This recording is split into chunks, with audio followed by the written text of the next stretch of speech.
statement and then raise your hand or call any questions. Disappointed for our guys.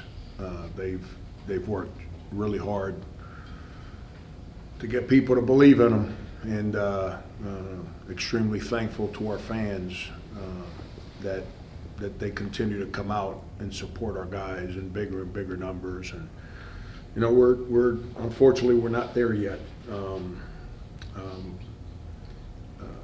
You know, it's not like we're competing. Like, it's not like we were in third place 2 years ago and we're trying to learn how to win a championship. We're still in the process of trying to learn how to be a winning program. And I'm disappointed for our guys because those kids care. And you know, they've worked really hard to play a certain way, to give our fans hope that we can be good again. And we had an opportunity, tie game with 3 minutes to go, to create a special moment, and instead we have heartache today. And that's part of the deal when you sign up for this. Somehow, some way, we have to get out of the heartache that I know our guys feel right now, and we got to get back to a good place tomorrow and get ready to go play a road game on Tuesday. Coach, highest attended game since season opener after the team made NCAA tournament back in 2014. How does that really state to where you guys have gotten the program since you first started, as well as how did that just help your players just get back into the game more and more as they got louder and louder as the game went on? It's what we're, you know, I shared this publicly in a tweet or whatever you call that stuff now, because it's not like I go to bed thinking about that. But I put something on there like a hashtag, let's build it together. And I think I did it because it's what I believe. And it's what we're aspiring to do, is create that environment in there and have our fans, you know, supporting our players, and our players playing the game a certain way where our fans want to be a part of it. That's what was special about this place. When you look back, you talk about Jack Lehman, defensive-minded coach that just made the opponent miserable when they played. You think about the Calipari years, that refuse to lose mentality, that over-the-top aggression defensively and rebounding, and then obviously when DK had this place kind of going the year you're talking about, there was an aggression, a mentality, and our fans supported that. We're not there yet. You know, that's where my disappointment comes, because I probably got a little too excited, a little too soon, because I believe in these kids. And I don't believe in them because they're nice kids. I believe in them because they care. And you know, we played a really physical team today, and we just didn't. I don't, you know, I got to go back and reflect on my decisions during the course of the game. If I were to put my head on the pillow right now, I feel like I let our team down today with my decisions. But you know, I got to get the emotion of the game out of the way before I start reflecting on the decisions I made. Coach, those last couple minutes, there was back-to-back possessions where I think they had 4 offensive rebounds total. You guys pride yourself on the glass. Just, I guess, walk us through those. Yeah, everyone stood and watched the ball, expecting someone else to go get it. And you know, it's we've been a one-man defensive rebounding team all year, back since Puerto Rico, and that's Matt Cross. And if Matt doesn't go get those hard rebounds, everyone else watches. And that bug bit us today, you know. And you know, I think that's coming out of that timeout at 66, I think the score was. And they get 3 offensive rebounds and score, then they get 1 or 2 offensive rebounds and make a 3 to make it a 5-point game. You know, you get a clean rebound. You know, and then we had another play where we were doubling the big, and I got 2 freshmen on the backside, and they both gambled on the outlet pass. We doubled the big to get them to pass it out, and they both went for steals, and we give up the layup. And that's, unfortunately, you know, that's a moment where the freshmen, they made a mistake. It is what it is. Not like they, not like they cheated the game, you know. But it came down to defensive rebounds. We couldn't. If we're not going to score, and we weren't scoring very good in the second half, we missed 8 free throws again. Then you got to get rebounds and not get people extra shots, and we didn't do that in the end of the game.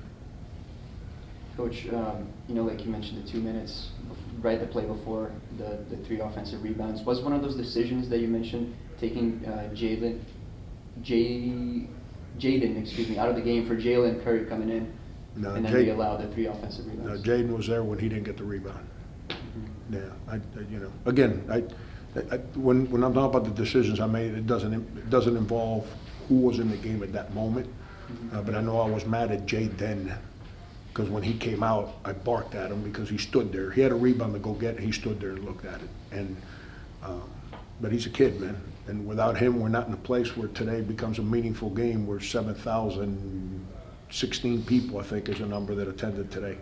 Without him and who he's becoming for us, we'd have the building she was talking about earlier, where people don't want to come out and watch.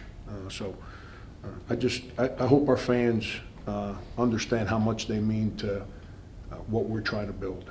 And I hope they don't, we got one left this year. And I know it's a midweek game, but we got one left in this building. I hope our fans come back and help our guys one more time this year. It's been fun watching that grow. Does it feel like almost? Oh, sorry.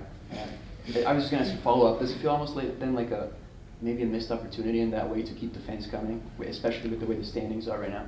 I mean, you got to ask the fans that question, man. I mean, I hope. I haven't been here long enough to understand how fans are going to manage this moment. I hope. I get that they've been burnt in the past, and I get they struggle to trust right now. I understand all that. I hope they respect the way our players have played this season, that they're giving them a meaningful game in late February, something that hasn't happened around here in a while. Unfortunately, we weren't quite ready to go win that game today. I hope, that's why I said I'm extremely thankful of our fans, and I'm disappointed for our players. Because what's it been, 10 years? 2014? 2014 was 10 years. That's a long time, man. It's not like they were coming 3-4 years ago. I came here with South Carolina, and my boss is back there. He's not going to like me saying this, but I came here with South Carolina after a Final Four. There was no one in the building. And I remember feeling that we had a huge advantage as the road team because there was no personality in the building to help the team fight. And that's what we lived last year. But that's on us. We didn't do our jobs.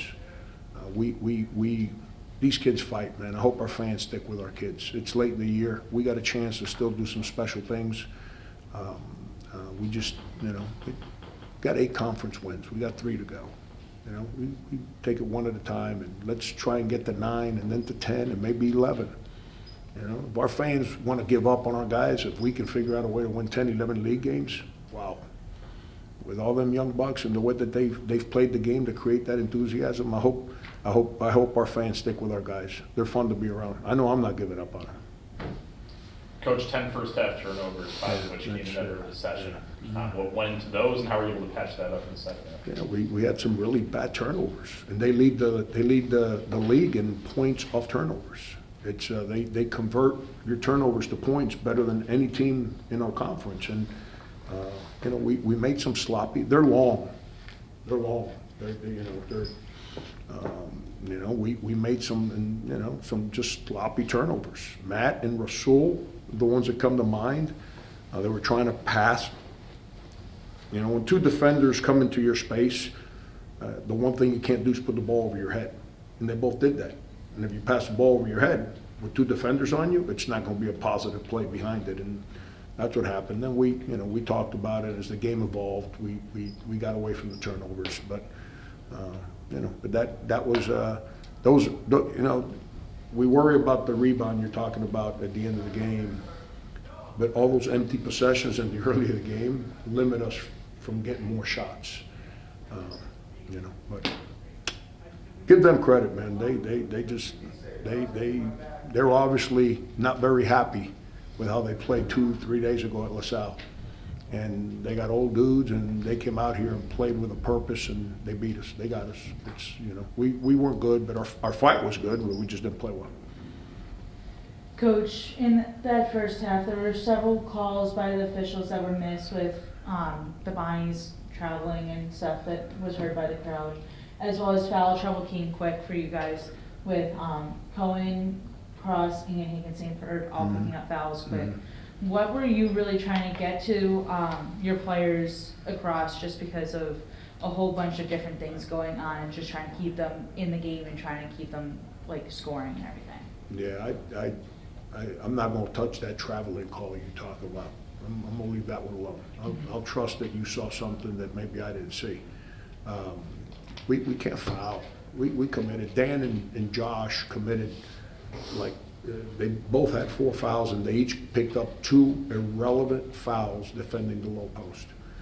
And, you know, it's, and when I mean irrelevant, is they fouled for no reason. And the ball wasn't even in a place to get it past to their man, but they're in there grabbing and can't do that. You know, and the one thing I can't wait to watch the film, because this is 40 years on the sideline, and I'd never seen that call that was made on Jalen Curry. I'm not being critical. That's not what I'm doing here. I got to go see it, because I kept telling the referee, like, he just came running 100 miles per hour and planted to shoot the ball. How do you expect him to be straight up and straight down? But he said he kicked his leg, so, you know, he made the call, because that is the rule. If he kicked his legs, it's an offensive foul. But I got to go back and watch that play. We had all the momentum going right there, and that gives us a lead. And I don't know, we probably still don't get the rebounds, and we probably don't win, but kind of took the momentum away from us there on that play. Last one right here. What was your strategy to guard Vanden coming into the game, and when Cohen and Hanky Sanford picked up or got in foul trouble, did you think about giving Mason or Majak any more minutes? Yeah, I mean, I tried to play Tyler, but he's a baby, man, and Venning, as soon as Tyler went in, he had an opportunity for a layup and couldn't catch the ball, couldn't convert a point-blank layup. He had ball screen coverage, and he tripped on his own feet, and they cracked the ball screen coverage because he wasn't there, and then he went down, and Venning just punished him. He's a baby, and just difficult spot for him to play well against an older player that's been in college for a while in a system where that's their go-to guy. What's the strategy to guard? It's no different than when you have to guard a guard on the perimeter that plays off the bounce. Whoever has that responsibility has to be very disciplined, and you got to play with physicality, because they're coming to ball screen, and you got to deal with the ball screen and keep the ball in front of you. When you play with low post players, you got to deal with physicality. You got to deal with getting screened and not giving up angles, and then being very disciplined to the individual attention. I thought we did a better job on venting as to the individual matchup, but we just, we got in trouble. We got picked up. You can't pick up bad fouls. It's like hand checking on the perimeter. You can't hand check on the perimeter. You can't grab when you guard the low post. And we got in foul trouble at the one spot against. If there's one spot against this team that we don't need to be in foul trouble on, is at the center spot. Over there, we got outplayed at the center. Today, I thought Josh played fairly well, but getting in deep foul trouble like we did, especially starting the second half, because it was bang, bang, bang, bang, bang right to start the second half, put us in a tough spot. Thanks, everyone.